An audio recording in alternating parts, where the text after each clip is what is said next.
To every woman who can relate, this is my reality. Hello, people, especially the women out there who might understand what I'm going through. I'm not here to ask for sympathy. I'm here to speak the truth about what happened yesterday. Because silence has its limits. Being alone in a foreign country, handling everything by myself, it's exhausting. I'm not a machine. I feel pain. I break when harsh words are thrown at me, especially by someone I trusted. Psychology says, don't share your problems with others. And maybe that's true. I've kept so much to myself. But today, I'm not talking about private problems. I'm speaking about being unfairly attacked by family members who don't know the full story. So let me get straight to the point. We woke up. We had our meal. Everything seemed normal. I started cleaning. Then a small, meaningless conversation turned into an argument. I kept explaining again and again, trying to stay calm. But he kept pushing, going deeper until I finally broke. Why is it always the same story? Why am I always the one being blamed? I told him, stop blaming me in every argument. But he wouldn't stop. He told me I was holding him back, stopping him from helping his family. But I'm human too. Words hurt. And they cut deep when they come from someone you've given everything to. From day one of our relationship, I never held him back. Yes, we fought. But every time we did, he would run away. And when things calmed down, I always let him come back. That's how it's been. He talks about his job, but when I was 6 months pregnant, he was still working. I never forced him to stop. I only said, please help me a little. I'm in pain every day and night. That's not drama. That's truth.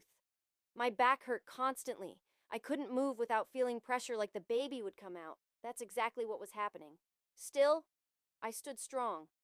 Then came the pressure from his family. They started forcing him to take me to India. I said okay. I agreed. I even removed my travel ban in DDL. But nobody understood that travel ban wasn't just a restriction. It was a legal case. It needed money to fix. It wasn't easy. At the same time, my uncle resigned from his job, meaning he could no longer support me financially. I said yes to going to India, even though I knew the risk. But no one truly listened to me, not even my partner. After 7 months, he didn't quit his job without asking me, without even discussing it with me. He listened to one side only. Still, I kept my mouth shut. Then came childbirth. Yes, I chose to give birth at home, with a senior nurse colleague and another nurse. Why? Because I had no choice. I was alone. I was the only one paying the bills. We couldn't afford hospital delivery, rent, food, medical expenses. It was all on my shoulders, and I carried it without complaint. After giving birth to our daughter, Mahara, I went through unbearable pain.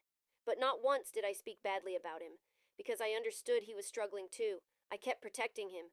Now, people ask, why don't you go to the hospital? Let me tell you why. I have no ID, no passport. Yes, I can still go. But to get my documents, I would have to ask my uncle, and once he finds out I gave birth, he will stop helping me. Because he'll see it as my responsibility now, and I don't want to put that burden on him. So I stayed quiet. To protect my partner.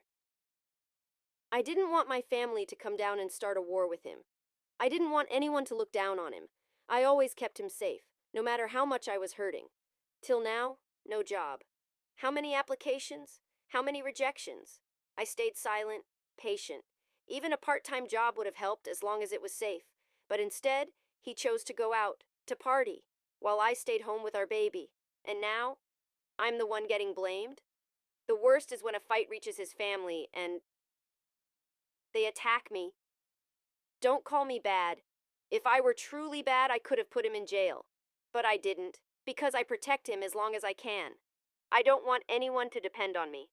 But if I must, I can stand alone. And let me say this before I close. This is not the full story of us.